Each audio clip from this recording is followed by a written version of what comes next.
Chapter 5. And now it came to pass that after King Mosiah had had continual peace for the space of 3 years, he was desirous to know concerning the people who went up to dwell in the land of Lehi-Nephi, or in the city of Lehi-Nephi, for his people had heard nothing from them from the time they left the land of Zarahemla. Therefore, they wearied him with their teasings. And it came to pass that King Mosiah granted that 16 of their strong men might go up to the land of Lehi-Nephi to inquire concerning their brethren. And it came to pass that on the morrow they started to go up, having with them one Ammon, he being a strong and mighty man, and a descendant of Zarahemla, and he was also their leader. And now they knew not the course they should travel in the wilderness to go up to the land of Lehi-Nephi, therefore they wandered many days in the wilderness, even 40 days did they wander.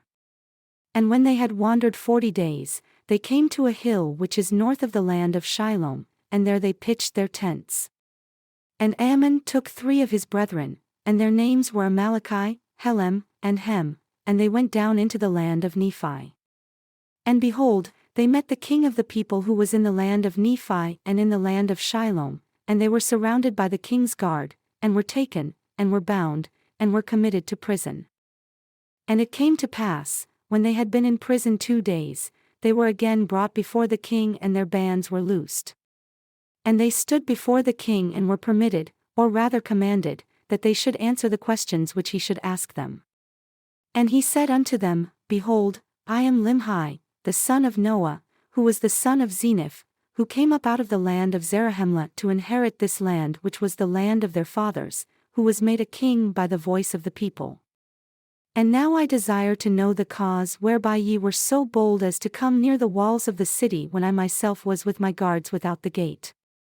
And now for this cause have I suffered that ye should be preserved, that I might inquire of you, or else I should have caused that my guards should have put you to death. Ye are permitted to speak. And now when Ammon saw that he was permitted to speak, he went forth and bowed himself before the king. And rising again, he said, O king, I am very thankful before God this day that I am yet alive and am permitted to speak. And I will endeavor to speak with boldness, for I am assured that if ye had known me, ye would not have suffered that I should have wore these bands. For I am Ammon, and am a descendant of Zarahemla, and have come up out of the land of Zarahemla to inquire concerning our brethren whom Zeniff brought up out of that land. And now it came to pass that after Limhi had heard the words of Ammon, he was exceeding glad and said, Now I know of a surety that my brethren who were in the land of Zarahemla are yet alive. And now I will rejoice, and on the morrow I will cause that my people shall rejoice also. For behold, we are in bondage to the Lamanites and are taxed with a tax which is grievous to be borne. And now behold, our brethren will deliver us out of our bondage, or out of the hands of the Lamanites, and we will be their slaves, for it is better that we be slaves to the Nephites than to pay tribute to the king of the Lamanites. And now King Limhi commanded his guards that they should no more bind Ammon nor his brethren, but caused that they should go to the hill which was north of Shiloh and bring their brethren into the city, that thereby they might eat, and drink, and rest themselves from the labors of their journey, for they had suffered many things, they had suffered hunger, thirst, and fatigue. And now it came to pass on the morrow, that King Limhi sent a proclamation among all his people, that thereby they might gather themselves together to the temple to hear the words which he should speak unto them. And it came to pass that when they had gathered themselves together, that he spake unto them in this wise, saying, O ye my people, lift up your heads and be comforted. For behold, the time is at hand, or is not far distant, when we shall no longer be in subjection to our enemies, notwithstanding our many strugglings which have been in vain, yet I trust there remaineth an effectual struggle to be made. Therefore, lift up your heads and rejoice, and put your trust in God, in that God who was the God of Abraham, and Isaac, and Jacob, and also that God who brought the children of Israel out of the land of Egypt, and caused that they should walk through the Red Sea on dry ground, and fed them with manna that they might not perish in the wilderness, and many more things did he do for them. And again, that same God has brought our fathers out of the land of Jerusalem, and has kept and preserved his people, even until now. And behold, it is because of our iniquities and abominations that has brought us into bondage. And ye all are witnesses this day that Zeniff, who was made king over this people, he being overzealous to inherit the land of his fathers. Therefore being deceived by the cunning and craftiness of King Laman, who, having entered into a treaty with King Zeniff, and having yielded up into his hands the possessions of a part of the land, or even the city of Lehi-Nephi, and the city of Shiloh, and the land round about, and all this he did for the sole purpose of bringing this people into subjection or into bondage. And behold, we, at this time, do pay tribute to the king of the Lamanites, to the amount of 1/2 of our corn, and our barley, and even all our grain of every kind, and 1/2 of the increase of our flocks and our herds, and even 1/2 of all we have or possess, the king of the Lamanites doth exact of us, or our lives. And now, is not this grievous to be borne? And is not this our affliction great? Now behold, how great reason have we to mourn? Yea, I say unto you, great are the reasons which we have to mourn. For behold, how many of our brethren have been slain, and their blood has been spilled in vain, and all because of iniquity. For if this people had not fallen into transgression, the Lord would not have suffered that this great evil should come upon them. But behold, they would not hearken unto his words, but there arose contentions among them, even so much that they did shed blood among themselves. And a prophet of the Lord have they slain, yea, a chosen man of God who told them of their wickedness and abominations, and prophesied of many things which are to come, yea, even the coming of Christ. And because he said unto them that Christ was the God, the Father of all things, and said that he should take upon him the image of man, and it should be the image after which man was created in the beginning, or in other words, he said that man was created after the image of God, and that God should come down among the children of men, and take upon him flesh and blood, and go forth upon the face of the earth. And now because he said this, they did put him to death. And many more things did they do which brought down the wrath of God upon them. Therefore, who wondereth that they are in bondage and that they are smitten with sore afflictions? For behold, the Lord has said, I will not succor my people in the day of their transgression, but I will hedge up their ways, that they prosper not, and their doings shall be as a stumbling block before them. And again he said, If my people shall sow filthiness, they shall reap the chaff thereof in the whirlwind, and the effect thereof is poison. And again he said, If my people shall sow filthiness, they shall reap the east wind, which bringeth immediate destruction.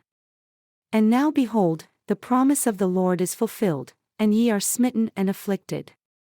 But if ye will turn to the Lord with full purpose of heart, and put your trust in him, and serve him with all diligence of mind, if ye do this, he will, according to his own will and pleasure, deliver you out of bondage. And it came to pass that after King Limhi had made an end of speaking to his people, for he spake many things unto them, and only a few of them have I written in this book, he told his people all the things concerning their brethren who were in the land of Zarahemla. And he caused that Ammon should stand up before the multitude and rehearse unto them all that had happened unto their brethren, from the time that Zeniff went up out of the land even until the time that he himself came up out of the land.